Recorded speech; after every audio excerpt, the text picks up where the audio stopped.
My name is Emma Cole. I am 32 years old. For a long time, I thought my life was good. I thought love meant being safe. I thought trust was everything. I was wrong about all of it. I was married to Lucas Reed for 7 years. He was quiet and calm. He was not romantic, but he was steady. My days were simple.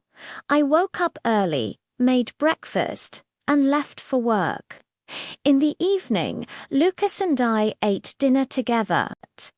My best friend was Nora Hayes. She was different from me.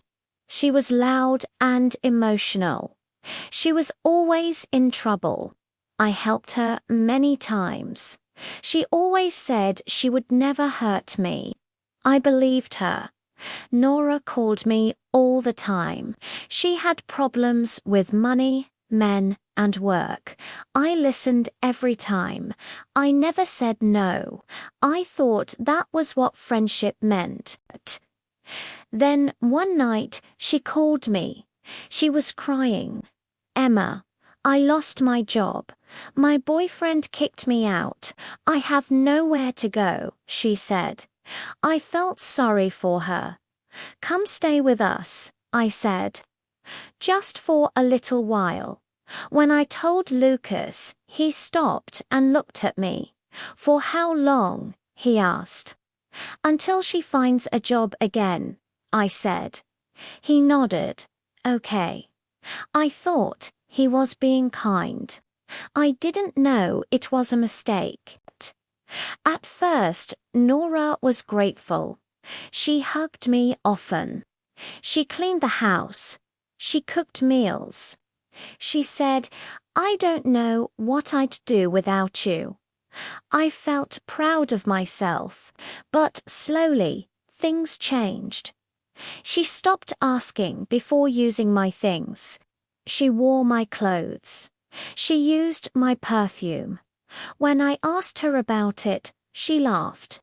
"We're like sisters," she said. Why does it matter? It did matter. I just didn't say anything. She started waiting for Lucas to come home.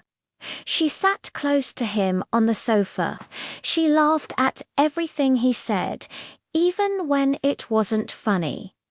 Lucas noticed one night he said, "Nora is easy to talk to. She listens." I felt pain in my heart. I listened too. He said nothing for a moment. Then he said, "Not like her." After that, Lucas changed. He stayed longer in the living room with Nora. He answered me slowly. He looked at his phone when I spoke.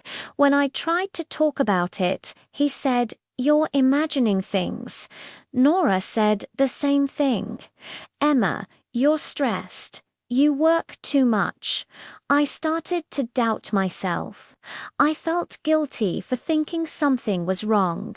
At night, I lay in bed awake. Lucas turned his back to me. The silence between us felt heavy. One afternoon, I came home early. Lucas and Nora were in the kitchen. They moved away from each other quickly when they saw me. Nora smiled too fast. "Oh, you're home early," she said. "Yes," I said slowly. Lucas didn't look at me. That night, I asked him directly, "Is something going on between you and Nora?" He sighed. "Why do you always think the worst?" I felt small and ashamed. I said sorry. That apology still hurts me to remember. A week later, I left work early because I had a bad headache.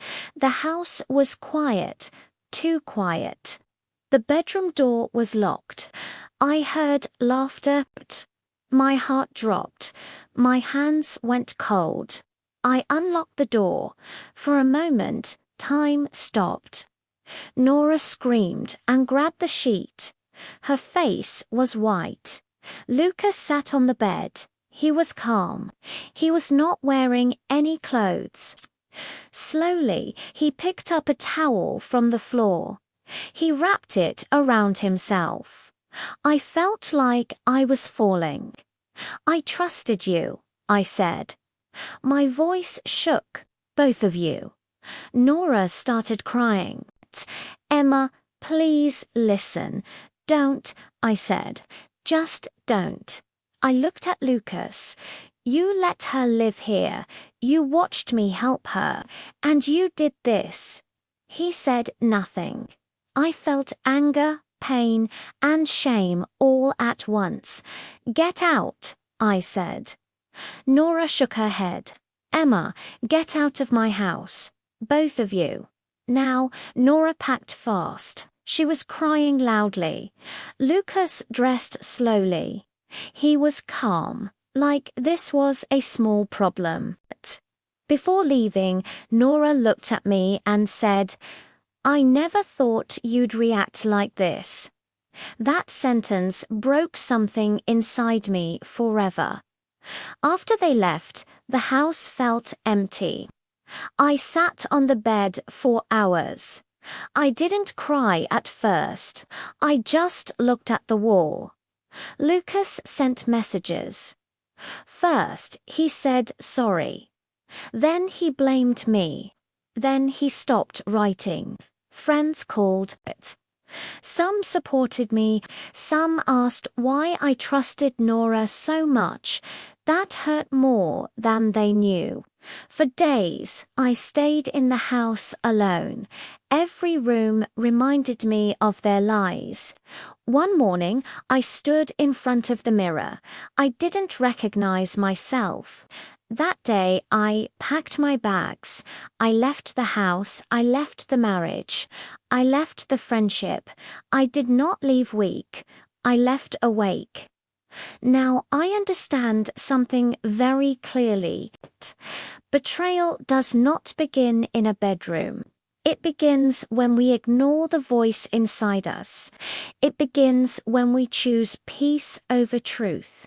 I lost 2 people I trusted, but I found myself, and that matters more than anything I lost. The lesson is this: trust your feelings. When something feels wrong, it probably is. Don't ignore the signs. Don't make excuses for people who hurt you. And remember, losing people who betrayed you is not a loss. Finding yourself again is everything.